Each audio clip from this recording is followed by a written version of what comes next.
him and another small buck, we had a camera, come out chasing some does around.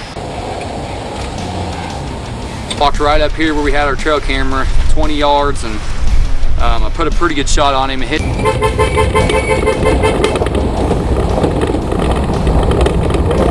What he scored, this deer was a deer of a lifetime, and you know, just getting the opportunity to take a deer like this was just amazing. And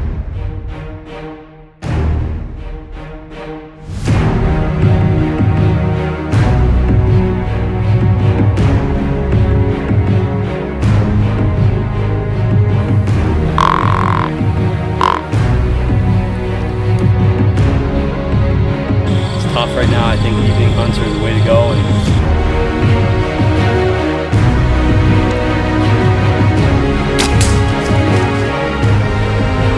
They scrape, run it all the way, smash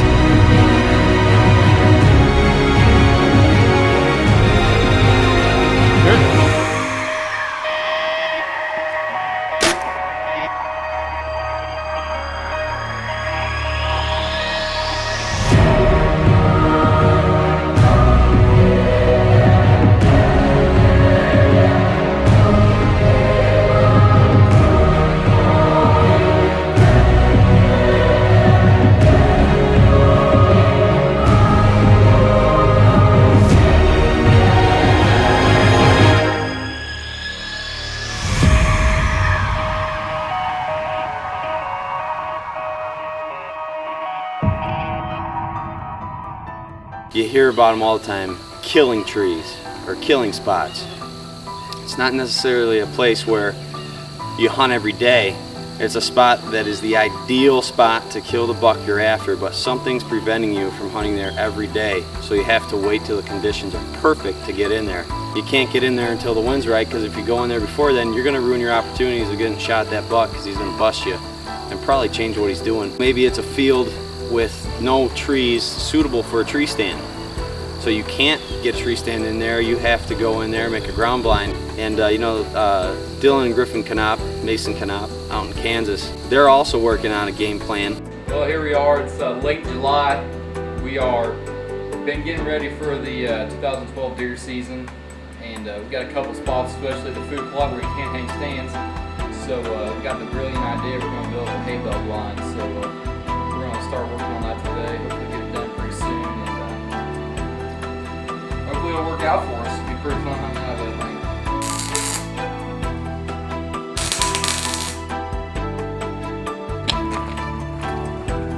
Oh, hey, come on in my crib. We're just chilling out. We've got my boy Mickey D and Bryce Hart in here. Just looking for some deer. Oh, Trent, big buck. Dude, bow me.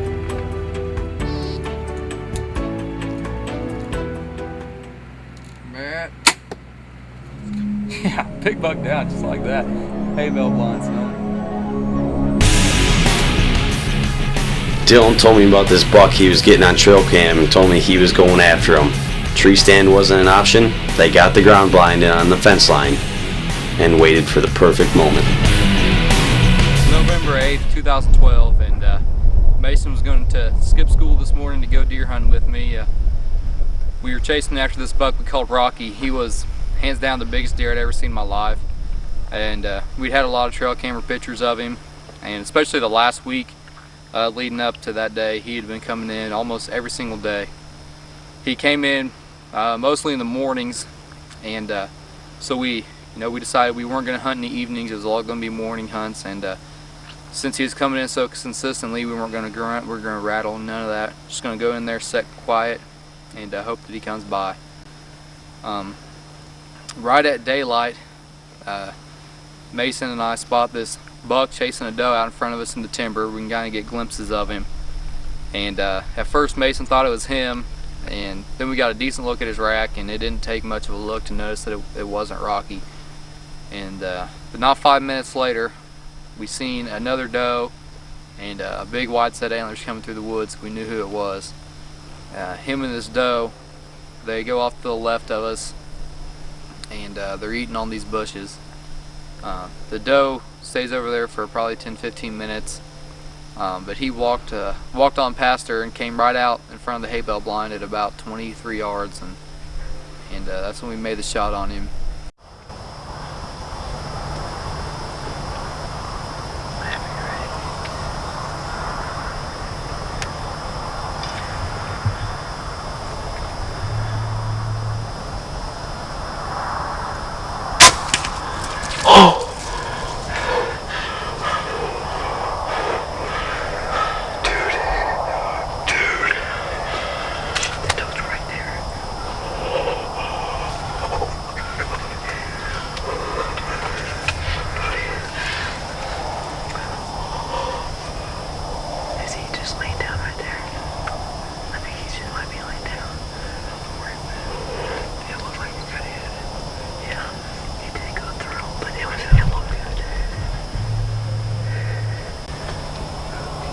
Alright, well, as you saw, that deer is a freaking monster. He come out, him and another small buck that we had on camera, come out chasing some does around. And it was right at legal shooting light. I mean, just a couple minutes past it, and we just barely had camera light. But we had enough to get him on. And I feel like I made a pretty good shot. Looks at the video, looked good. It may have been a little forwards, but I don't know. He kicked the arrow out. I see it laying there, and it's been the longest 30 minutes of my life sitting here waiting for this. And I think we're going to get up and go see if we can find some blood. I'm worried about the shot, but I think it'll be alright. If I see this deer lay on the ground, it's gonna hit me. But right now I'm just worried more than anything. So we'll see. We're gonna go down. We're gonna go look for him right now. He broke my arrow off, and it looks like it got pretty good penetration. Really, there's not a whole lot of blood here on the ground, but we're gonna track through where we saw him go, and hopefully we'll find him. If not, I'm just gonna be absolutely sick. It's the biggest deer I've ever seen.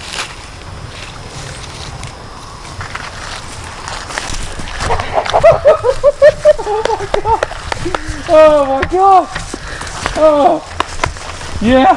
He is nice. Oh my god! Holy smokes! Oh my god! Look at this thing. 10, 11, 12, I'm guessing 13. 15, 14, 13. That maybe, I don't know. Oh my gosh! Dude, Dillon, bring him out here so I can get a good look at him. Look at the main beam on this side.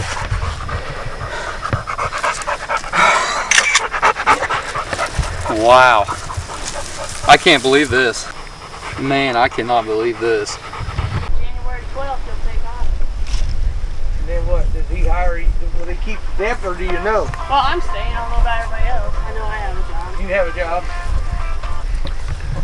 For the last 2 weeks, and we came out here, we got quite a bit of pictures of this guy on camera, and so that was me and Mason's goal for the rest of the year, was to get him killed. And came out this morning. Him and another small buck were chasing some does around, and they walked right up here where we had our trail camera, 20 yards, and I put a pretty good shot on him. It hit the shoulder, but since I shoot the old PSE Omen, it went right through the shoulder and in the lungs, and he didn't run but 80 yards maybe. And this is probably the biggest deer I've ever seen, and definitely the biggest deer I've ever killed. And I mean, his width and mass is just ridiculous, and he's got all kinds of character. This is just an awesome buck, and Mason once again films me killing a nice buck.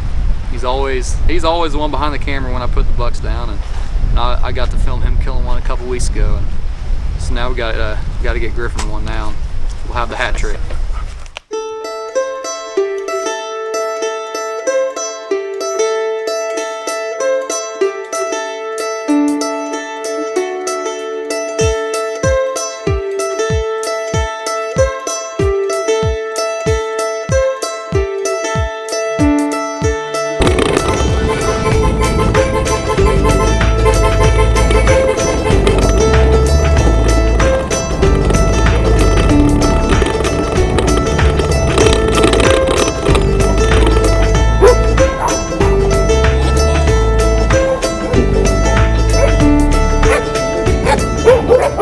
We initially scored him at 176 3/8.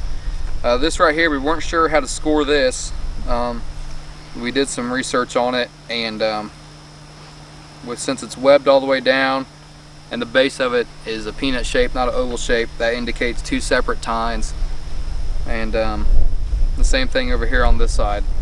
And so after rescoring, he ended up going 185 and or 183 5/8. And you know, either way, I'd have been happy with the score. I mean, it honestly didn't matter to me what he scored. This deer was a deer of a lifetime, and you know, just getting the opportunity to take a deer like this was just amazing. And you know, I told Mason we weren't going to worry about getting much pre-footage. If he came out, I'm just going to take a shot at him. And so we didn't get much pre-footage of him, but we did get it on camera, and we were able to get the job done. And so that's the story of Rocky.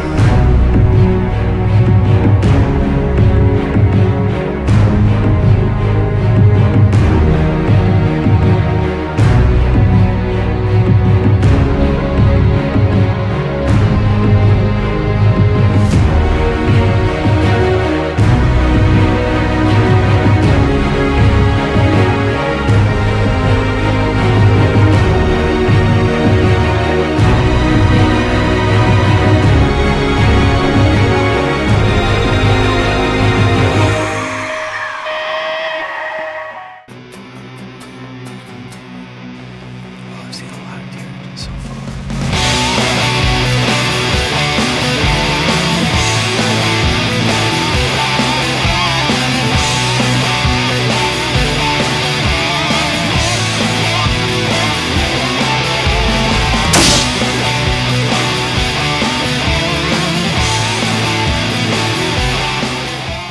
Look, it's coming up this way. Good. In the front leg, he's going down, he's down.